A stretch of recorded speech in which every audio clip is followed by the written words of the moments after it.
How you doing? Great. Congrats on the win. Thank you. This was a pretty fast-paced fight from the outset. Excuse me. Can you just walk me through your approach heading out of the gate, and then walk me through the finish with the question mark kick? Yeah, it was a quick fight. I felt great, from the minute I got here till right now. But I had high energy the whole time. I am a high-paced fighter, high-volume fighter, and also high-power fighter. So I knew that I was going to put a pace on her, whether it went the whole 15 minutes or not. I was going to put a pace on her that she's never seen before, because that's what I do.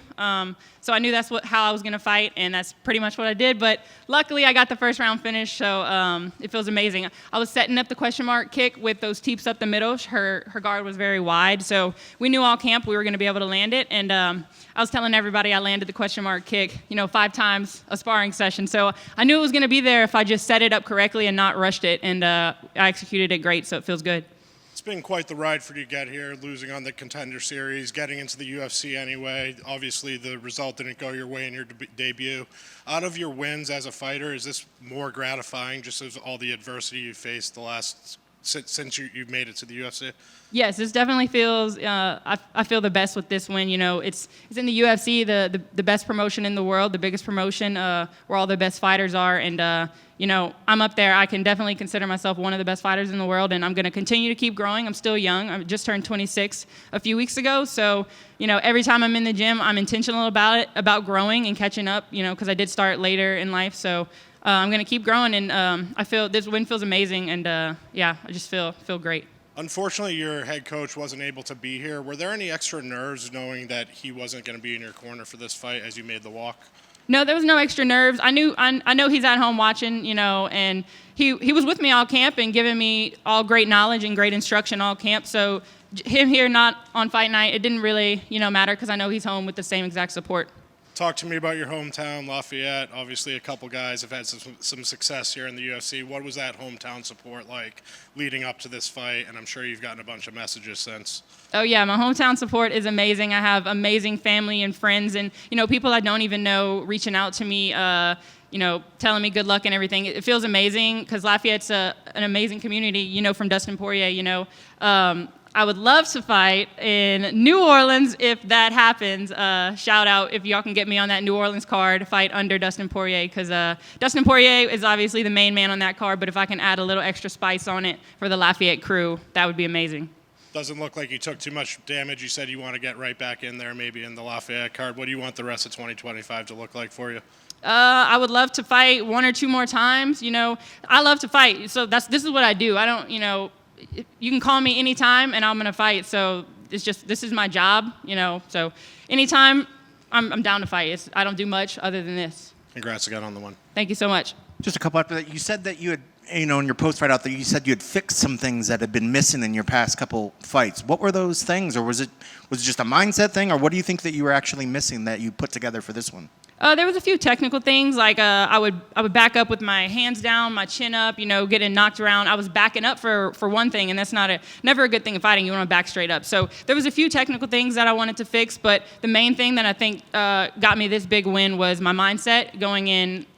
Instead of just trying to win, I was actually trying to tap into my aggression, because my amateur fights and my first 3 pro fights, I got knockouts, right? So I went from having all knockouts to losing 2 in a row. There was something missing, and I think it was that I was just trying to win instead of trying to hurt the person in front of me. So I tapped back into that aggression this fight, and it paid off. And out there you also said that hard work pays off. So now you're going to be able to go back to the gym, talk to the others that have seen you grinding, and now you got that UFC win. But, what are you able to say to them now about that hard work paying off, that now that you actually got that very first UFC win?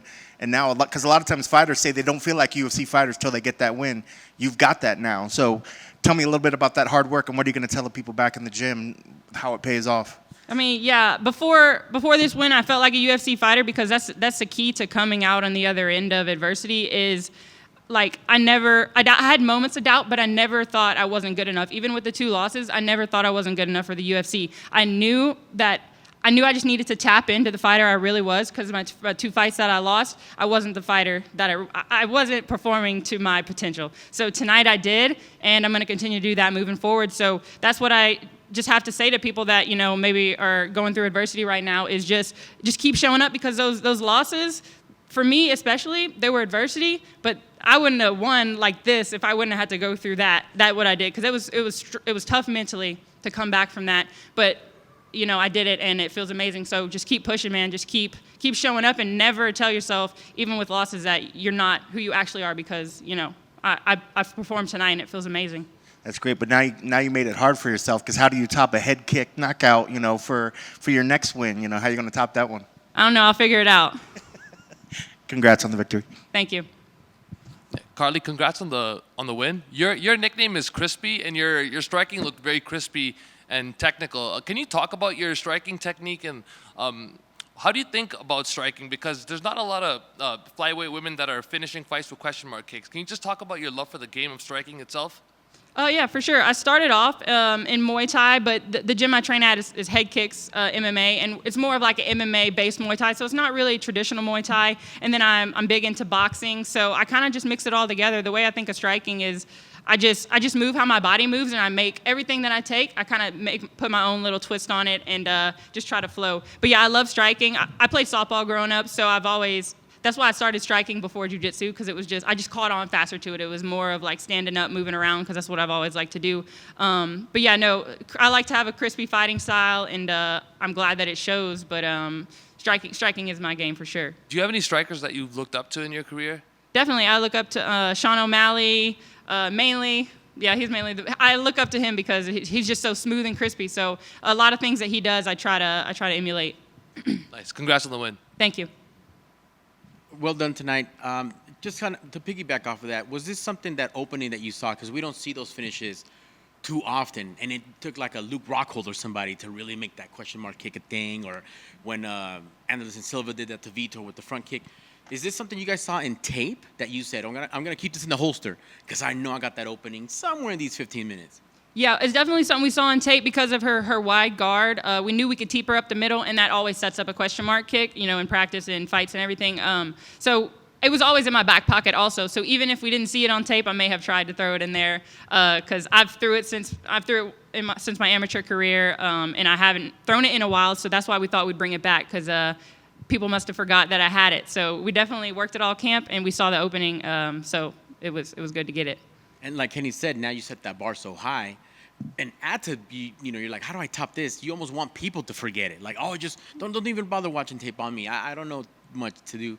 Right, yeah. If this kick turns out to be a $50,000 bonus type of kick, how do you celebrate? What do you do in Vegas? How would that change things for you? I could buy more donuts. So that would Perfect. be amazing. Yeah, more donuts and more food. I like to eat sweets. It would change my life for sure, and it helped change my coaches' lives and my career, help move me forward, because I'm going to continue to keep working, but, getting $50K helps my home life and helps me have a better life and helps me and my family have a better life. So it would be amazing for sure. Awesome. Well, congrats on the win and amazing performance. Thank you.